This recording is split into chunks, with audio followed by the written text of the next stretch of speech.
Loetlen nimekirja haigustest ja sümptomitest sulle. Vaata, kas tuleb tuttav ette. Teise tüübi diabeet, kõrgvererohu tõbi, düslipideemia, kardiovaskulaarsed haigused, dementsus, Alzheimeri tõbi, vähk, rasvmaks,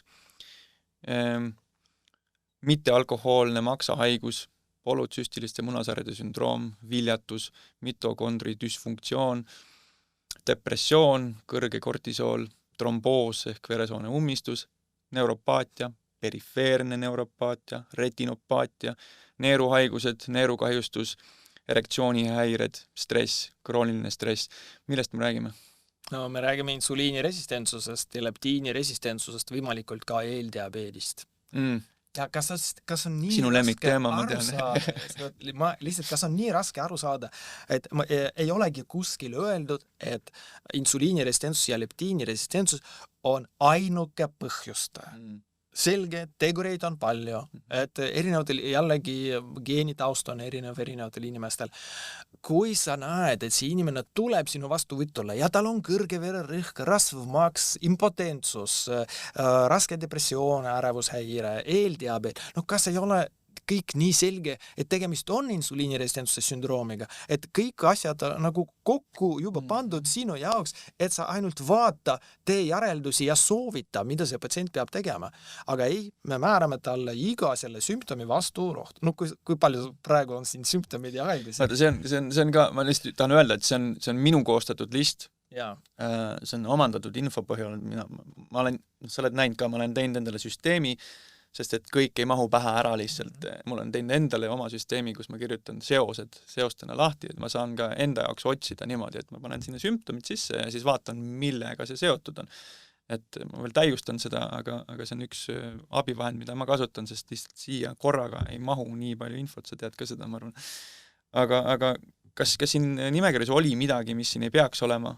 Ei, minu meelest kõik on õigesti. Kui keegi arvab, et näiteks viljatus või mis seal oli veel, et ei ole seotud sellega, ei, on ikka seotud. Need seosed on nii tugevad kõik ja lihtsalt see on kuritegu, et me ei tegele sellega jällegi. Kui ma kirjutan sellest, et Eestis ei diagnoosita, ei õpetata, ei ravita, ei kasutata, ei rakendata, mulle kohe öeldakse vastu, ei, kasutatakse. Ma ei ole kuskil näinud seda, et keegi oleks kasutanud, et kui see patsient oleks vastuvõtule tulnud, talle keegi oleks määranud elustiili muutmise ilma tablettida. Ta on ju nende sümptomitega olnud aastaid juba. Ja talle ongi kogu aeg soovitud võtta kaalust alla, söö vähem rasva, liigu rohkem. Jällegi, kuidas ta peab seda tegema? Kas keegi on küsinud, kuidas ta magab? Mis kell ta magama läheb, kui palju tal elus stressi on, kui palju ta viibib, kas ta on kontoritöötaja, kui palju ta viibib, kas ta üldse päikest näeb, sest ta on leitud, et päikse mõju, eriti infrapunavalgus, vähendab glükoosi taset, see vähendab insuliiniresistentsuse tugevust või sellist sügavust.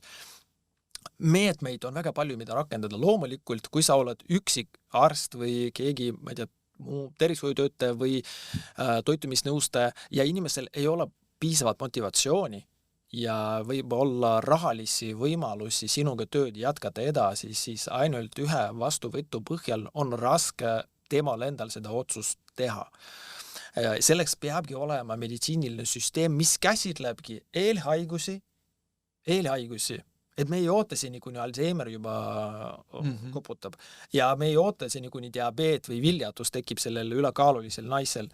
Me tegeleme sellega, et temal ei tekikski ülekaalu või kui tal juba tekkis ülekaal, me ei soovita tal minna 2 nädalasele või 2 kuusele maratonile, kus ta peab oma kaloreid 1500 nii piirama. Ja siis, kui see maraton ära lõpeb, ta võtab oma 20 kilogrammi tagasi 3 kuuga ja siis veel 5 kilogrammi juurde. Ja siis ta käibki niimoodi nende maratonide vahel. Ja sest arst talle ütles, et ta peab kaalu alla võtma. Ja see vaene naine ja see tema nõustaja ei saa ka aru sellest, et asi ei ole ainult kaalunumbris siin. Asi on sellest, kuidas sinu keha talitleb sellises keskkonnas, kuidas ta võtab neid asju vastu, mis meid ümbritsevad. No me praegu täna sinuga võtsime siin igasuguseid vahendeid, et saab vaadata, aga no ma väga hästi saan aru, kui ma olen päev otsa sinise valguse käes tööl, mul on kogu aeg käed higised ja märjad ja külmad. Ja see on tingitud sellest, et see on minu jaoks stress. Ma ei suuda üle 4 tunni olla lihtsalt oma kabinetis nii ereda valguse käes. Ma pean õue minema, ma pean kusagile ennast nagu kas peitu minema vastupidi pimedasse tuppa või vastupidi õue minema, siis ma kohe maandun, siis ma kohe rahunen ja nii edasi. Sellel naisel või mehel on täpselt sama probleem, aga keegi ei selgita seda. Ma olen ka samamoodi tundlik, kui ma pean ka õpetama siseruumides täisvalguse käes rohkem kui 1-2 on ju, siis jah. Vahetame muljeid. Mul on ka need on mul need nii-öelda päeva omad. Nendega on nagu hea, aga mul on siuksed ka, mis on keevad nagu, tegelikult need on mõeldud selle jaoks, et teiste prillide peale minna. Jaa, see on väga hästi, sest proovi neid korra. Tead, jaa. Et nende point on selle, et neid ma kasutan siis, kui ma õhtuti vaatame naisega näiteks mingit filmi või midagi, et kui sa enne magama minekut nagu vahid ekraane, siis see reaalselt aitab, noh. Et pärast filmi tuleb kohe uni, ka poole filmi peal tuleb uni peale, seepärast, et aga jah, nendega on, kes iganes kunagi neid ostma plaanib minna, siis kui me räägime päriselt Blue Blockeritest, siis te võite proovida neid lihtsalt füüsiliselt, aga vaadake mingisugust asja, mis on sinist värvi, ilmselgelt sinist värvi.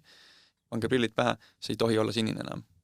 See peab olema kas must või roheline, aga ta ei tohi olla sinine, et muidu need ei blokeeri ikkagi täielikult sinist valgust. Et siis... Üks variant on ka vaadata arvutit, et sa näed ka, et sellel arvutil ei ole enam sinist ei ole enam sinist sellist värvi, aga võtta, ma vaatan, meil on siin ka see sinine, eks? Ei olegi. Jaa, see on teema, võib-olla sellest jõuame rääkida, aga mul on siin mõned asjad vahel veel, mida ma tahaks käsitleda. Sa rääkisidki sellest, et ei diagnoosita Eestis insuliiniresistentsust. Annad äkki mõned näpunäited inimestele, kes ise soovivad, kui nende perearst ei tegele sellega või nad ei ole sükses kohas, et perearst arvaks, et see oleks probleem, aga siiski nad ise huvituvad. Kuidas me testime, diagnoosime insuliiniresistentsust? Kas mul on, kas mul ei ole, mida me vaatame? Ma tahaks täiendada võib-olla, et ma tean arste, kes on mulle ka kommentaarides vastanud, et nemad teevad testi insuliiniresistentsusele ja ma olen ise näinud ka näiteks endokrinoloogi, nägin ühe endokrinoloogi väljavõtteid, kes on teinud insuliiniresistentsuse testi. Aga reeglina neid tehakse siis, kui inimesel on juba välja kujunenud need asjad, millest ma praegu hakkan rääkima.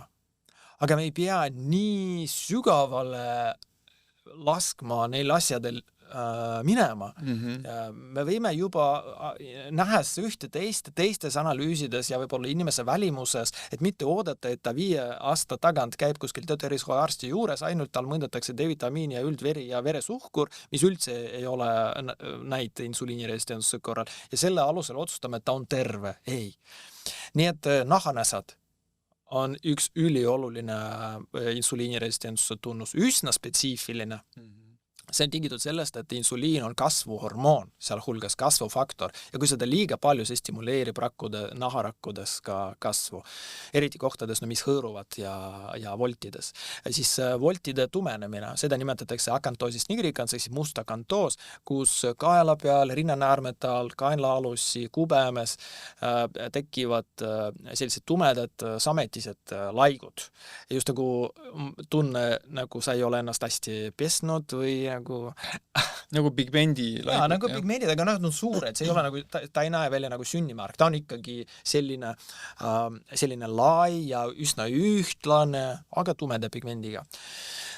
Siis, jah. Kusjuures ma tahaks lisada nahanäsade kohta, et ma olen ühel enda heal sõbral ka võtnud kratist kinni siin viimaste aasta jooksul, et ma näen, et tal on tekkinud need näkku. Ma olen rääkinud temaga tõsiselt ette, et sorry, et ma nagu aga ma pean ütlema sulle, et sul on probleem. Ja tore oli see, et ta võttis sai aru ja võttis ette, et hakkas tegelema oma tervisega sellega. Aga mul endal oli neid ka kunagi siin just sama ja peres on teistelgi, et aga mis ma tahtsin öelda? Eakatel inimestel näiteks neid tekib veidi rohkem, sest need muutuvad loomulikult insuliiniresistenseks. Jah. Et mis minu jaoks jääb väga kummaliseks on see, et mina olen käinud nahaarsti juures kunagi lihtsalt kontrollis ja niimoodi, siis ma olen küsinud nahaarstilt ja kusjuures paari Eesti väga hea nahakliiniku, väga tunnustatud Eesti nahaarsti käest küsin, mis värk nendega on või miks need tulevad siia või? Ja mitte mingisugust kommentaari, mis need on, need on siuksed asjad, need mõnel inimesel tulevad, me võime need ära lõigata, kui vaja on. Et inimestele pakutakse teenust, et me laseriga eemaldame need, kui häirivad. Aga põhjusest, kas nahaarstid ei tea? Paljud juba teavad ja mul on hea meel, et selles kliinikus, kus ma praegu töötan, doktor Aline Brock, tema näiteks räägib ka ise sellest valjult, avatult. Lihtsalt nahaarstil ei ole väga, nahasuguhaiguste arstil ei ole väga aega võib-olla, võimalusi, huvi sellega tegeleda. Ei räägi, et kõigil mitte, aga lihtsalt jällegi, kui sa töötad eriti riiklikus süsteemis, et sul kohe kindlasti ei ole selleks aega. Et sa vaevu jõuad, et sellega peab ilmselt keegi teine tegeleda, kuigi vihje võiks olla. Minu juhul oli see, et ma olin siis nii-öelda eravisiidil. Aega oli küll. Teema, millega ma läksin, oli kiire ülevaatus, sünnimärkidele, asjad karistused tehtud. Aega on. Sükene. Millest veel rääkida? Kuule, mis need nagu ei olnud kiire, ei olnud oli väga korralik kliinik, korralik arst tunnustatud ja nagu... Siin kerkib üles just nagu arsti huvi, nagu sa ise enne seda rääkisid. Et kas arst on huvitatud sinuga neid teadmisi jagada? Kui ta on selline passiivsem ja pigem selline, nii nagu on. Me kõik tegelikult eeldame midagi. Me eeldame mingeid asju. Mõtleme, need inimesed ei taha kuulata seda, nad niikuinii ei saa aru.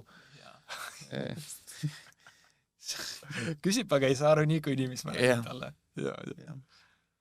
Ja insuliiniresistentsuse sümptomidest veel, et näiteks kõrge vererõhk ja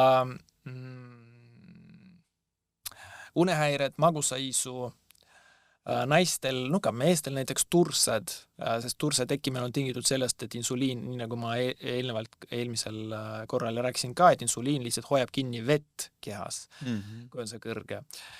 Loomulikult kõik muud nende haiguste sümptomid, mille loetelu sa siin juba rääksid, et neid sümptomid, ülekaal on eeskätt, ülekaal, kui sul on isegi paar kilogrammi või ülekaalu, see on juba märk, et sinu keha tahab sind kaitsta.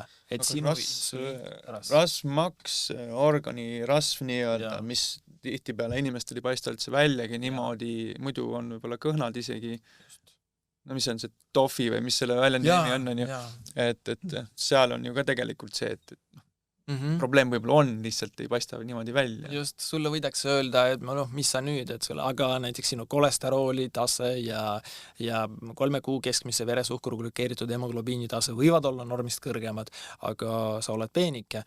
Ja uuringute kohaselt 20% keskmiselt inimesi ongi sellise tofi fenotüübiga, thin outside, fat inside, väljaspoolt sale, seespoolt paks, ehk nende rasva jaotumine, laadustumine kehas toimubki siseelundite vahele ja siseelundite sisse.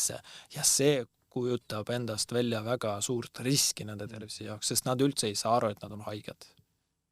Aga glükeeritud hemoglobiin sa juba rääkisid,